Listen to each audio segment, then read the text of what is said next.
Share बाजार में आज वही हुआ जिसका डर था। ट्रंप के टैरिफ लगाने के फैसले से ना तो अमेरिकी मार्केट खुश है और ना ही दुनिया का कोई दूसरा शेयर बाजार। आज सुबह जब सेंसेक्स 3900 अंक नीचे और निफ्टी 50 1160 अंक नीचे खुला तो कितने ही निवेशकों की सांसें अटक गई होंगी। लेकिन कारोबार खत्म होने तक भारतीय बाजार ने अपने आप को काफी हद तक संभाल लिया।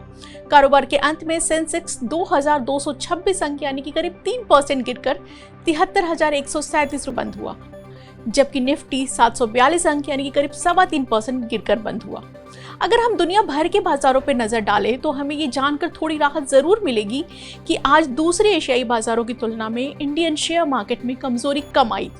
एशियाई मार्केट की बात करें तो हांगकांग 13.6%, ताइवान का मार्केट 9.6%, जापान का शेयर बाजार करीब 8.5%, सिंगापुर का मार्केट 8%, स्वीडन और चाइना का मार्केट 7% गिरकर बंद हुआ। इसके मुकाबले भारतीय बाजार सिर्फ 3% की गिरावट के साथ रहा।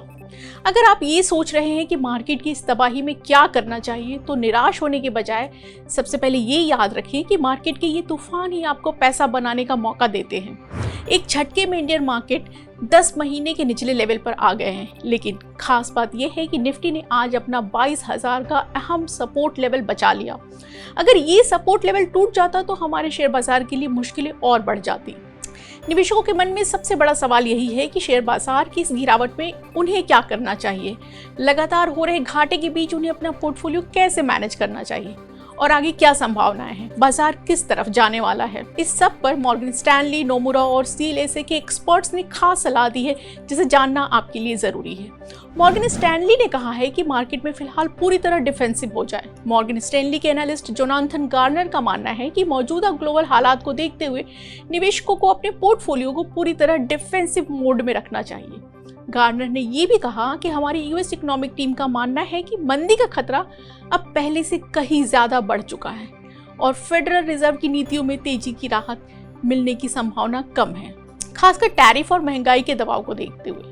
उन्होंने यूटिलिटीज, टेलीकॉम, कंज्यूमर स्टेपल्स जैसे डिफेंसिव मानने वाले सेक्टर्स में फिलहाल निवेश करने की सलाह दी है। वहीं दूसरी ओर उन्होंने सेमीकंडक्टर, हार्डवेयर, ऑटो और साइक्लिकल सेक्टर्स पर अंडरवेट की राय दोहराई है। हालांकि उन्होंने ये भी कहा है कि गोल्ड और डिफेंस सेक्टर से जुड़ी कंपनियों के शेयर थोड़े ही समय के लिए कमजोर हो रहे हैं, लेकिन ये खरीदने का अच्छा मौका है। नोमुरा ने भारतीय शेयर बाजार के लिए राहत भरी खबर दी है। नोमुरा का मानना है कि भारतीय शेयर मार्केट आगे भी निवेशकों के फेवरेट बने रहेंगे। नोमुरा के एक्सपर्ट चेतन सेठ का कहना है कि एशिया प्रशांत रीजन में गिरावट के दौरान भी भारत निवेश के लिए सबसे अच्छा विकल्प बना रहेगा। उन्होंने कहा कि अमेरिकी शेयर बाजार टेक्निकली ओवरसोल्ड जोन में है, लेकिन फिर भी वैल्यूएशन अभी भी वाजिब लेवल पे नहीं पहुंचे हैं। उनकी सलाह है कि जब तक अमेरिका की नीतियों में बदलाव नहीं आता तब तक जापान को छोड़कर बाकी एशियाई मार्केट में डिफेंसिव निवेश की रणनीति ही अपनाई जानी चाहिए। उन्होंने ताइवान, कोरिया और चीन के बाजारों को लेकर खास तौर पर सतर्क रहने की सलाह दी है। CLSA ने जो कहा है उससे निवेशकों की चिंता कुछ बढ़ सकती है। CLSA का कहना है कि मार्केट में अभी और गिरावट मुमकिन है। ब्रोकरेज फर्म के मार्केट एक्सपर्ट लॉरेंस बालांको ने कहा है कि शेयर मार्केट में अभी तक गिरावट रुकने के कोई साफ संकेत नजर नहीं आ रहे हैं। इससे कंफर्म है कि बिकवाली अभी तक सिस्टमेटिक ढंग से हो रही है और आगे भी जारी रह सकती है। उन्होंने कहा, भले ही कई बाजारों में एक्सट्रीम मोमेंटम और नेगेटिव सेंटिमेंट दिख रहे हैं, लेकिन जब तक डेली मोमेंटम इंडिकेटर लो कंफर्म करते रहेंगे तब तक कोई भी उछाल टिकाऊ नहीं रहेगी। इसके बाद और कमजोरी बाजार में देखने को मिल सकती है। इन सब के बीच ऐसा नहीं है कि भारतीय शेयर बाजार पूरी तरह गिरावट के खतरे से बच जाएगा। ये बात आपका जानना जरूरी है। इंडियन शेयर मार्केट में अभी भी खतरा है और CLSA ने निवेशकों को सतर्क रहने की सलाह दी है। पिछले 2 कारोबारी दिनों में अमेरिकी शेयर मार्केट से $5 ट्रिलियन मार्केट कैप स्वाहा हो चुका है, जबकि 7 अप्रैल को यानी कि आज के दिन भारी गिरावट के बाद इंडियन मार्केट कैप से 13.4 लाख करोड़ रुपए डूब गए। लेकिन इन सब के बीच निवेशकों और ट्रेडर्स को ये बात नहीं भूलनी चाहिए कि शेयर बाजार में इस तरह की गिरावट का मौका 5 से 10 साल में 1-2 बार ही आता है। मार्केट के एक्सपर्ट भी ये बार बार दोहरा रहे हैं कि निवेश करने का मौका है, लेकिन घबराकर या जल्दीबाजी में नहीं बल्कि सोच समझकर निवेश करना चाहिए। इससे पहले मार्च 2020 में ऐसा मौका आया था जब पूरी दुनिया पर कोरोना वायरस का साया था उस वक्त जिन निवेशकों ने मार्केट में पैसा लगाया उन्हें 2-3 साल में काफी अच्छा रिटर्न मिला था। आज की गिरावट के बाद निवेशकों को लॉन्ग टर्म निवेश के बारे में सोचना चाहिए। ब्रोकरेज फर्म जियोजीत फाइनेंशियल के chief investment strategist VK Vijay Kumar ने कहा कि दुनिया भर में स्टॉक मार्केट्स में गिरावट देखने को मिली है। फिलहाल ये कोई नहीं बता सकता कि अमेरिकी राष्ट्रपति डोनाल्ड ट्रंप की टैरिफ पॉलिसी के बाद क्या होने वाला है। अभी निवेशकों के लिए देखो और इंतजार करो कि पॉलिसी ही बेस्ट रहेगी। एक और market expert master capital services के विष्णुकांत उपाध्याय का कहना है कि शॉर्ट टर्म में मार्केट में उतार चढ़ाव जारी रह सकता है।